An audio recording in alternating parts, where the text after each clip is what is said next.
The Vikings, Lords of the North. Chapter 1. Forged by ice and fire.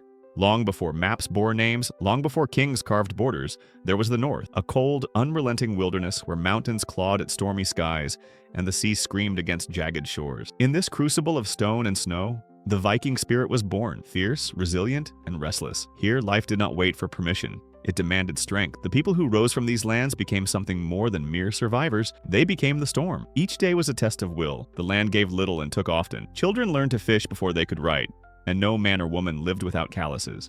Yet in this harshness, community was born. Villages huddled together for warmth, trading wood for fish, milk for grain. Fires burned through long winters. Songs were sung not for joy, but to remember, to pass on survival. In the far north, every breath was earned. They believed in a world threaded with magic and death. The gods were not merciful, they were mighty. Odin, the Allfather, traded his eye for wisdom. Thor crushed giants with his hammer, Mjolnir roaring across the skies. Freya, goddess of love and war, rode into battle on chariots of cats. But greater than any god was fate. Even the divine feared Ragnarok, the end of all things. To the Vikings, to live well meant to die well, and to die well was to live forever. Despite their savage reputation, the Vikings valued order. Each community gathered in the Thing, an open-air assembly where disputes were judged, laws were spoken aloud, and leaders were chosen. There were no kings, only chieftains, jarls, who led through strength and consensus. Even the poorest could speak. Justice was not blind.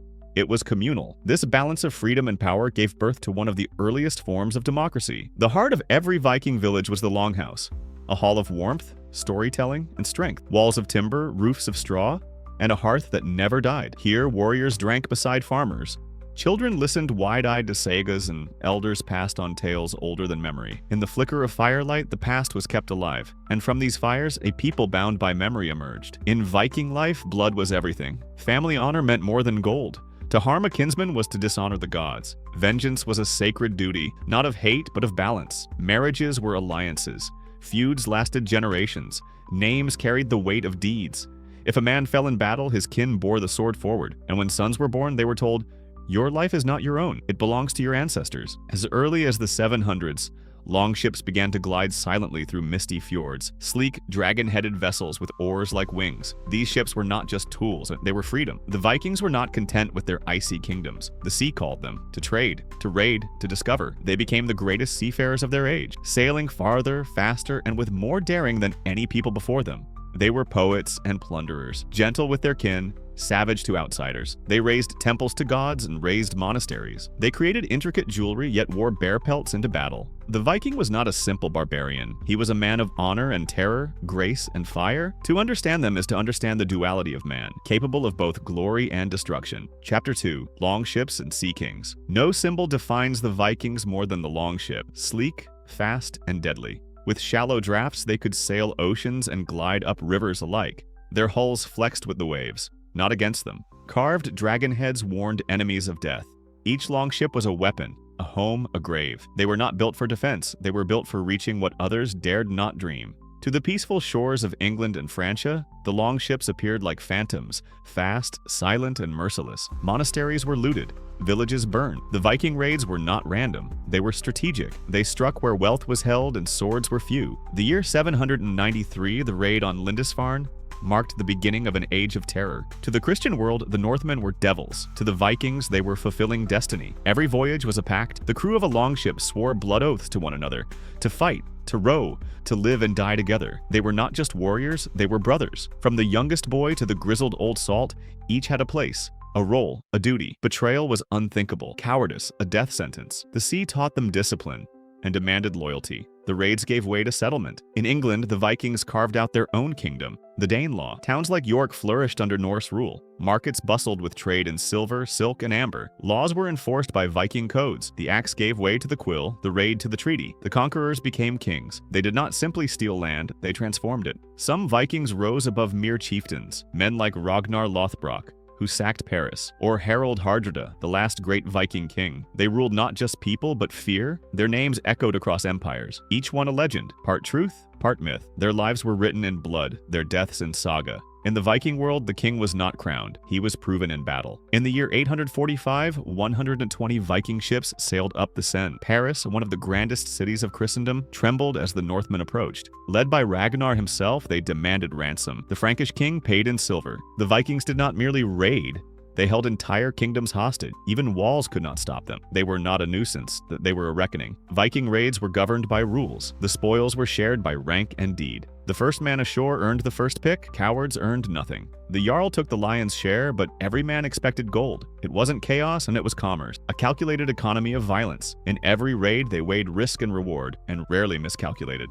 The Viking world was changing. As they settled, they married locals, raised children, adopted new customs. Some converted to Christianity, others became dukes and nobles. The line between Viking and European blurred, yet the sea still called, and the longships still sailed. From raiders to rulers, the transformation had begun, but the fire still burned in their hearts. Chapter 3, Gods, Runes, and Rituals. To the Vikings, the world was not a sphere, but it was a tree. Yggdrasil, the world tree, stretched across realms. Above, Asgard, home of the gods. Below, Hel, land of the dead. Midgard, the realm of men, hung in between. They did not pray, they made offerings. To Thor for thunder and strength. To Odin for wisdom and war. Every storm, eclipse, or raven's flight was a sign. Their world was alive with omens, and they listened. Odin, the one-eyed god, was both warlord and wanderer. He sought knowledge above all, sacrificing his eye for wisdom. He hung himself from Yggdrasil for 9 days to gain the power of the runes. He was the god of kings and poets, of fate and prophecy. With his ravens Hugin and Munin, thought and memory,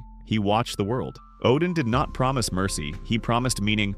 More than letters, runes were sacred. Each symbol held power. Carved into weapons, stones, and skin, they were used to bless, to curse, to guide. The rune master was a keeper of secrets, a whisperer of destiny. Reading runes was not superstition, it was science and sorcery. The rune stones that still stand today are echoes of a belief system where every word mattered.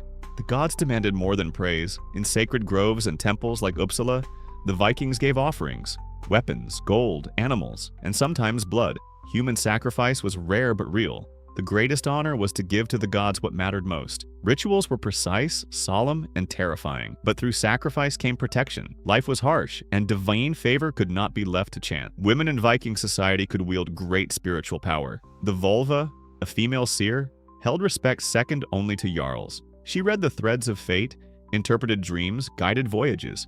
Draped in cloaks and armed with staffs, they traveled from village to village. In a world of war, it was the Volva who whispered of destiny, love, and doom. Death was not the end. It was the beginning of legend. Warriors who died with blade in hand were chosen by Valkyries to feast forever in Valhalla. There, beneath golden shields, they drank mead from curved horns and battled each day in glorious eternity. Those who died without honor walked the cold halls of hell. To the Viking, life was a test, and death, the final victory. Even the gods had an end. Ragnarok, the twilight of the gods, was foretold. Wolves would devour the sun. Loki would lead giants from the sea. Odin would fall to Fenrir. Thor would die slaying the world serpent. The world would burn, then rise again. To the Vikings, even doom had a purpose. If the gods fought fate, so would they. Not to avoid death, but to meet it on their feet. Chapter 4, Warriors Without Equal. From birth, Viking boys were trained for war. Their wooden toys were swords, their games combat. At 12, they learned to sail, hunt, and bleed. Manhood was earned, not given. Courage was law. They fought not for kings, but for honor. Fear was an enemy to be conquered. A Viking without scars was not a warrior. He was unfinished. The Viking arsenal was as brutal as it was beautiful. The axe, simple, deadly, and feared. The sword, forged with rippled iron, passed down generations. The spear, versatile and silent. Every weapon had a name, a soul. Shields were round, painted, and sometimes inscribed with runes. Armor was light, for speed mattered more than defense. They fought with precision, not chaos. Among the warriors stood the berserkers, wild, shirtless, howling men who fought in a trance. Clad in bear or the wolf pelts, they channeled animal spirits. They were immune to pain, oblivious to fear. Their fury was divine madness. Some believed they were cursed, others believed they were chosen. On the battlefield, they were not men,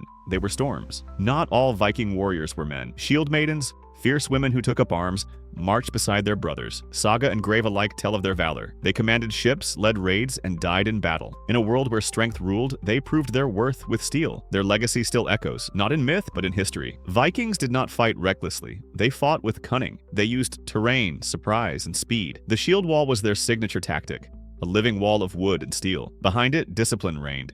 They could bait, flank, retreat, and encircle. Their commanders were not brutes. They were tacticians. For the Vikings, war was a craft. Their campaigns began with silence and ended in smoke. They struck coastal towns, then vanished before an army could respond. But they could also march inland, besiege cities, and hold territory. They mastered amphibious warfare centuries before it was named. Their reputation spread faster than their sails. To fight Vikings was to fight ghosts with blades. Viking honor was not written, it was lived. A man's worth was his courage. Loyalty to kin and lord was sacred.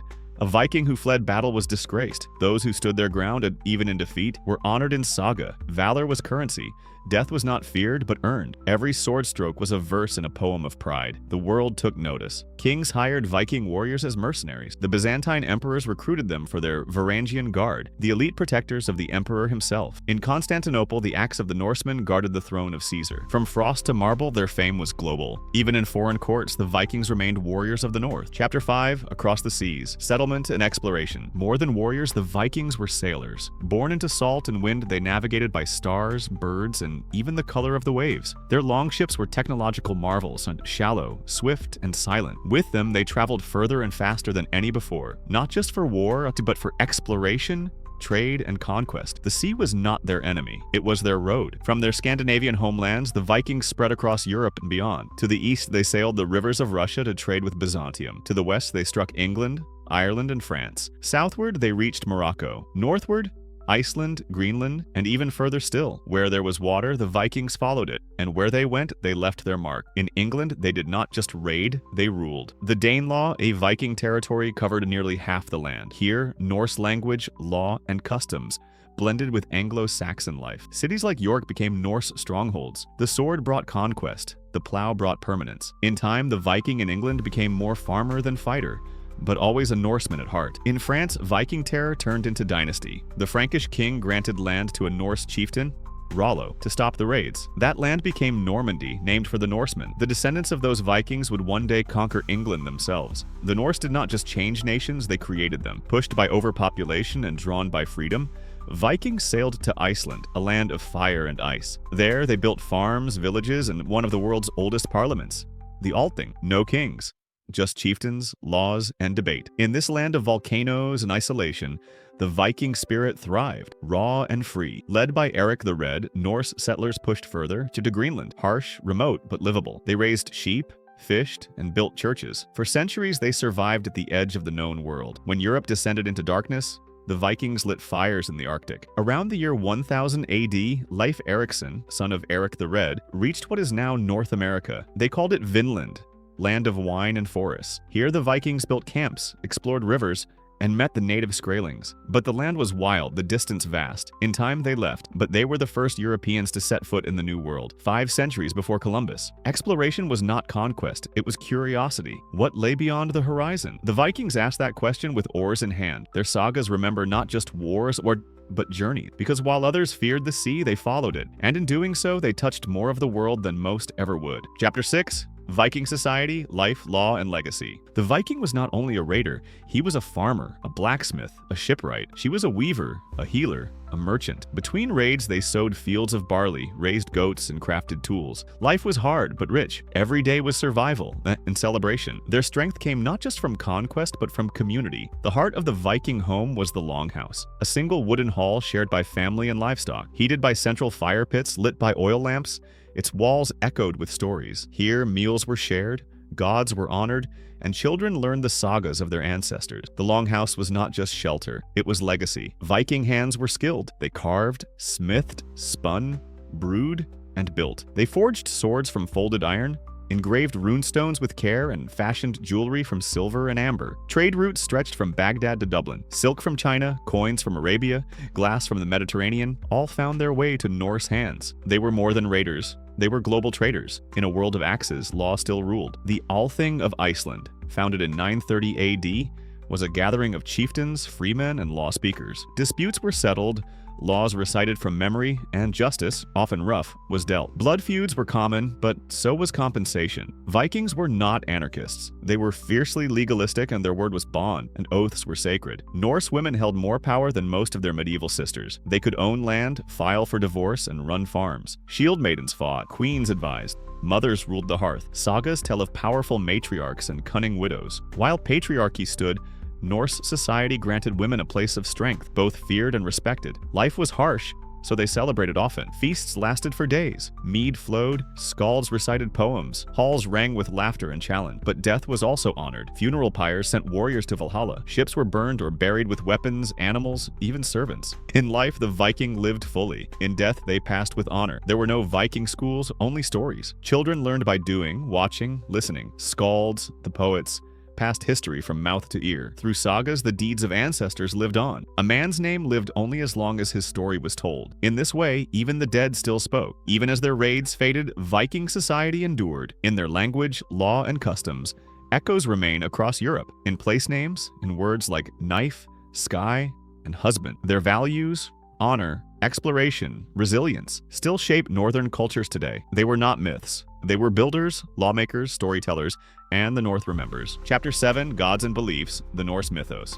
Before the cross, there was the hammer. The Norse cosmos was not ruled by one god, but many, a pantheon forged from fire and ice. They believed the world was born from the void, Ginnungagap, where flame and frost collided. From this chaos came Ymir, the primordial giant, and from his body, the world itself was made. This was no paradise, this was a battleground of gods and giants. At the center of this storm stood Odin, the Allfather, wise, cruel, and relentless. He gave his eye for wisdom, hung himself from Yggdrasil to learn the runes, and wandered the 9 worlds cloaked in shadow. He was not a god of mercy, but of sacrifice. He ruled not with kindness, but with cunning, and to him the brave dead were summoned. If Odin was wisdom, Thor was strength. Wielder of Mjolnir, slayer of giants, guardian of gods and men. He rode the skies in a chariot pulled by goats, hammer flashing like lightning. Beloved by farmers and warriors alike, Thor was protection, thunder, and righteous fury. His hammer, worn around the neck, was both weapon and prayer. No pantheon is complete without chaos, and the Norse had Loki, shapeshifter, liar, deceiver. He helped the gods and doomed them. Born of giants, brother of Odin, father of monsters, Loki's charm was dangerous,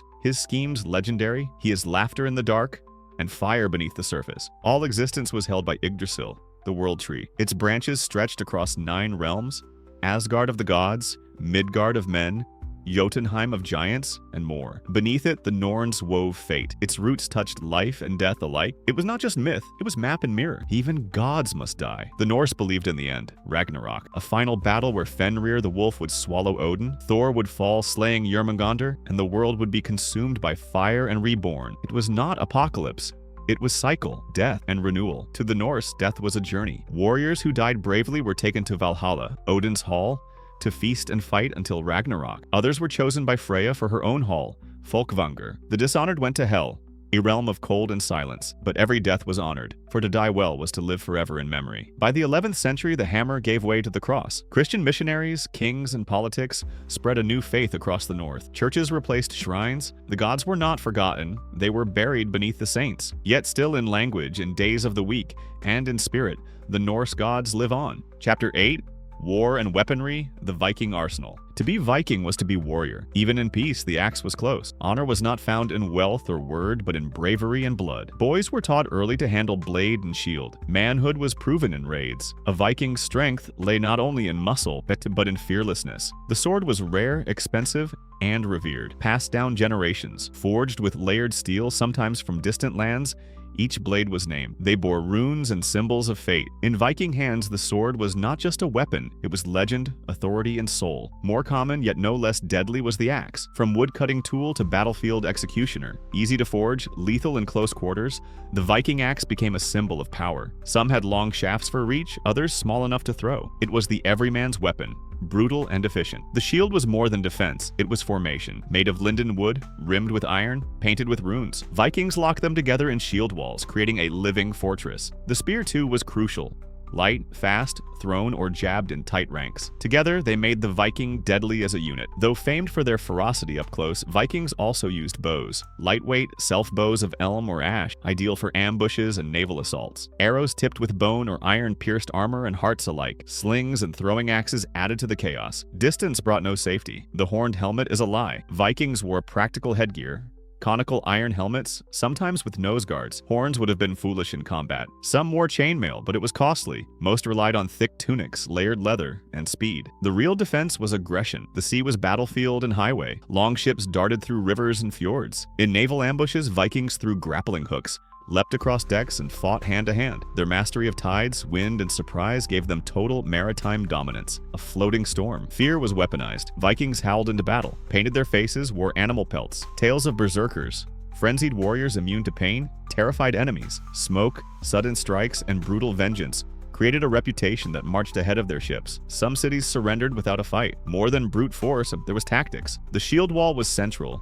A disciplined phalanx. Rear ranks threw spears over the front, flanks wrapped around enemies. They adapted to terrain, used false retreats, and understood timing. Viking warfare was not just violence. It was calculated chaos. For the Viking, death in battle was not loss. It was glory. To fall with sword in hand was to rise in Valhalla. Their rituals honored fallen comrades, and enemies too. Death was not feared but embraced, for every Viking died knowing their name would be sung. Chapter 9. Exploration and Expansion. Viking World Domination. The Vikings were more than warriors, they were wanderers. With sails to the wind and axes at their side, they left the familiar shores of Scandinavia to find new lands, wealth, and glory. From icy fjords to golden sands, they carved paths into history. In 793, the monastery of Lindisfarne was burned and pillaged, the beginning of the Viking Age. England became a land of plunder. Monks fell before axes, towns were razed. But it was not chaos, it was strategy. Rivers gave them routes. Fear gave them advantage. They did not just raid, they ruled. By the 9th century, Norse warlords had carved out vast territories in England. Known as the Danelaw, this region was governed by Norse law, language, and leadership. It was a fusion of cultures and a shadow empire born from blood. The rugged lands of Scotland and the green coasts of Ireland drew the Vikings like moths to flame. Dublin was not just raided, it was founded by Norsemen. They built kingdoms among Gaelic tribes, merging bloodlines and beliefs. The north was no longer just Norse, it was Viking Gaelic. Turning east, the Vikings followed rivers into the heart of what would become Russia. Known as the Varangians, they sailed from the Baltic to the Black Sea. They founded cities like Novgorod and Kiev. Their leader, Rurik, began a dynasty. These were not raiders, they were king, from Russia to Rome. The most elite bodyguards of the Byzantine emperors were not Greeks, they were Norse. The Varangian Guard, towering and loyal, protected emperors with axe and shield. In silk and gold, they walked palaces, Vikings far from home. In France, Vikings became dukes. After decades of raids, Charles the Simple made a deal, land in exchange for peace. Rollo the Viking accepted. Thus, Normandy was born, the land of the Northmen, a Viking duchy that would later conquer England itself. Not all Viking journeys were for conquest. Some sought new homes. Led by Eric the Red, they sailed to a harsh and distant land, Greenland, cold, remote, and dangerous.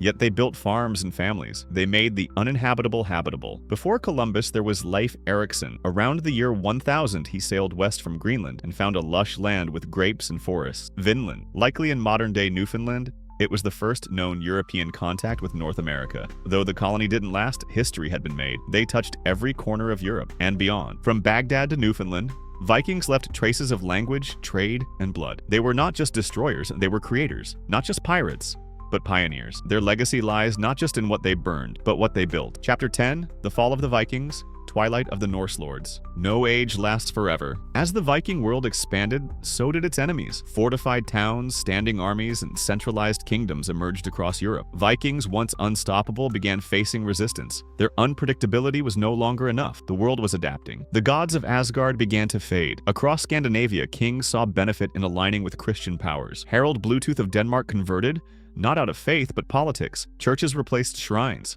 Crosses replaced hammers. The Viking soul began to shift. As riches flowed in, so did division. Viking leaders began fighting one another. Petty rivalries, land feuds, and ambition broke old bonds. The spirit of unity, the clan, the tribe, was replaced with greed and betrayal. Brotherhood fractured. The shock and awe of the Viking raid was no longer feared. Towns had watchmen, kingdoms had cavalry, castles had walls. Where once there were monks and farmers, now stood soldiers. The era of surprise was over. Resistance was the new norm. Europe was organizing. France, England, and the Holy Roman Empire grew in power and structure. These new nations required stability, not chaos. Viking raids disrupted trade, threatened alliances, and so they were crushed, not by swords alone, but by laws and politics. In 1066, the Viking Age met its symbolic end. Harald Hardrada, the last great Viking king, invaded England with fire and fury. But at Stamford Bridge, he met resistance and death. His fall marked the end of an era. The dragon ships would never again rise in such glory. Ironically, just weeks after Stamford Bridge, another descendant of Vikings,